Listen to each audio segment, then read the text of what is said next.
the Promised Neverland just got a whole lot more brutal. In the first episode, we met Emma, Norman, and Ray, 3 orphans who have been raised inside the Grace Field House Orphanage for the last 11 years, which has one rule no one dares to break. Don't go near the fence. The kids live peacefully and love their caretaker Isabella, but one night when a girl named Connie was being sent away, Emma and Norman find her cold, lifeless body in the back of a truck. They're almost spotted, but hide just in time as they overhear how the orphanage is actually just a farm that raises kids to eventually be selected, killed, and sold to the highest bidder, to human-eating demons. And worst of all, their mom, Isabella, has been in on it the whole time. They barely get away unnoticed, but now Isabella has caught on, and they have to find a way to escape before it's too late. It's the next morning, and Emma's still trying to comprehend what happened last night.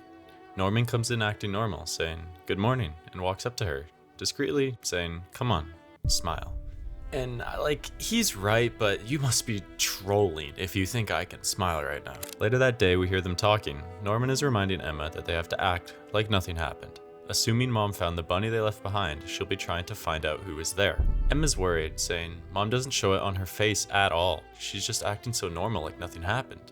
But Norman reassures her that they have to act like nothing changed so Mom doesn't pre them out. And since Norman's locked in, he thinks he's figured out how the selection process works. Since the demon said another 6-year-old, they've all been average lately. He thinks that their age determines their grade of meat. The demons were also tracking test scores. Norman thinks that after they turn 6, they start getting harvested in the worst to the best test scores. But when they turn 12, it seems like they get shipped out no matter what. This is why Norman, Ray, and Emma haven't caught any smoke so far. We first saw it in the first episode that they always get their little 100% test scores, even catching strays from Dawn for always beating him. I guess being a nerd can be a good thing after all. Basically, the better test scores the kids have, the more developed their brain is, and the demon's favorite thing to muck on is their brain. So they pay top dollar for the kids with the good test scores. The next shipment is 2 months from now, and they're definitely not safe from being shipped out. For them, it's either escape now or see the same fate as Connie. Emma and Norman decide that they'll escape from the forest. No shit, since the gate is always closed, and when it's open, there's demons there. Norman thinks it's better to escape during the day when they can roam freely, and the little kids won't be tired yet. They hop the fence and find a massive wall. This whole time, I'm over here thinking this is a little ass fence that was keeping them in. Because the wall is too smooth to climb, they have to find a way to get over it. Maybe some kind of rope would do the trick. They're back outside the crib with everyone else, and some random jit lost his friend playing in the forest. Is it just me, or do y'all also hate, the kids that are all snotty and crying like this one is? Stay away. Mom says it's no problem and opens up some sort of device, telling everyone to stay here. I'll be back. She pulls up with the girl, and Norman and Emma are shocked how fast she found her. It's almost like she knew exactly where she was. And come to think of it, she's always been pretty good at finding them no matter where they were. They realize that it's not a watch that she pulled out, it's a tracker, and they probably all have a chip inside of them. This is not good news at all. How the fuck are you supposed to escape when your evil caretaker has wall hacks? They all start walking back to the crib, and we see Ray on his little stalking shit again. They're talking about ideas for getting the rope and how to deal with the tracker that night. Mad loud, might I add, when Dawn asks Norman for help fixing the clock in his room. He goes to help, and Emma's looking where Connie's drawing used to be on the wall, clearly missing her. We cut back to Norman, and he's walking back up to meet Emma, and as he turns the corner, he jumps back, seeing that Mom is hovering over Emma. Mom asks Emma what's wrong. She says that she's been looking a little pale. She says that she noticed Emma wasn't being her cheery self recently, as she touches the side of her face. Emma's like, what do you mean? You think so? And they're having a little stare down. Mom's trying to see what reaction Emma has to her question, when Emma locks the fuck in and says, "Don't worry about me. I just got a little sad thinking about how I'll have to leave the house pretty soon." She hugs Mom, saying that she loves her and the house too, and putting on her best performance of her life, she tells Mom that she wonders what Connie's up to right now. And Emma impressed me here. I did not think she was capable of that. Saying she remembers how she wants to grow up and be a good mom like her when she's older. Mom says that she remembers and reassures Emma that Connie is doing okay, and that she'll grow up to be a great mother. Around the corner, Norman is pissed hearing this fake ass manipulation. I know he just wants to slap a hoe up right now like he's Chris Brown.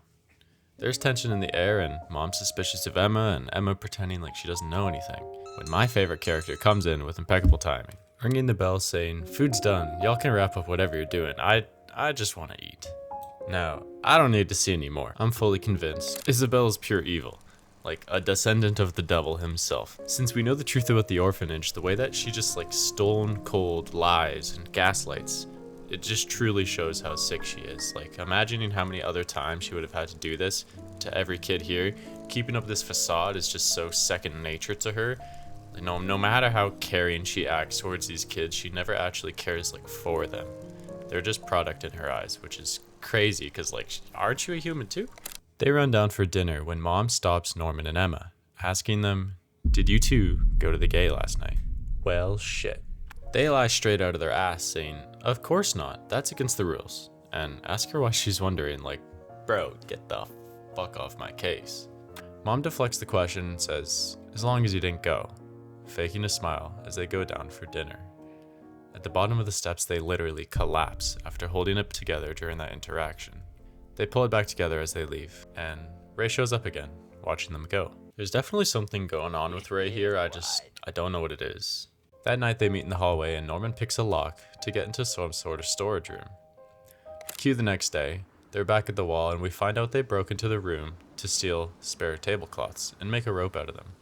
Emma says she thinks she should tell Ray since he's the least likely to panic and would be able to help them out. Norman says he'll tell him himself later when Ray jump scares us asking why not now. "Ray, I love you, but you're weird as fuck for that."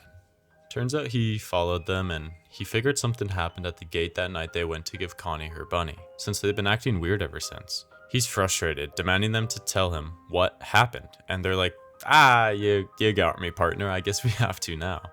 They tell him everything that they've figured out, and Ray literally says, "This is bad."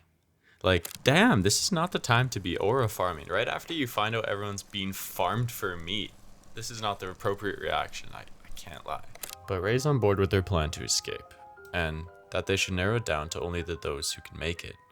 Emma disagrees, because like she said in episode 1, she can't leave anyone behind. She doesn't care if it's impossible, they'll figure it out. Ray says that she's crazy, but Norman backs her up, saying that he saw how Emma was crying that night they found out, but not because she was scared, it's because she was worried about everyone else. He knows it's a suicide mission, but he'll do anything to make Emma happy, so whether Ray likes it or not, they're gonna save everyone. Okay, side note. Why do all the smartest characters always end up doing some dumb shit to make a girl happy? This scene made me feel some type of way, because up until now I thought they had a chance, but he's gonna die on this bridge and you know what, I won't even feel bad. They go back to the crib and Mom's making an announcement. They have a new kid named Carol they'll be taking in, and she also introduces Sister Krona, who's here to help her out with her duties. Goofy ass! They all just look at Krona, another enemy. Mom's talking to herself as Ray, Norman, and Emma know their plan to escape just went from hard to almost impossible. Almost impossible. Alright guys, lock in for episode 3 because this show gets even crazier and Krona becomes possibly the biggest menace at the Grace Field House. She is straight up insane. Subscribe.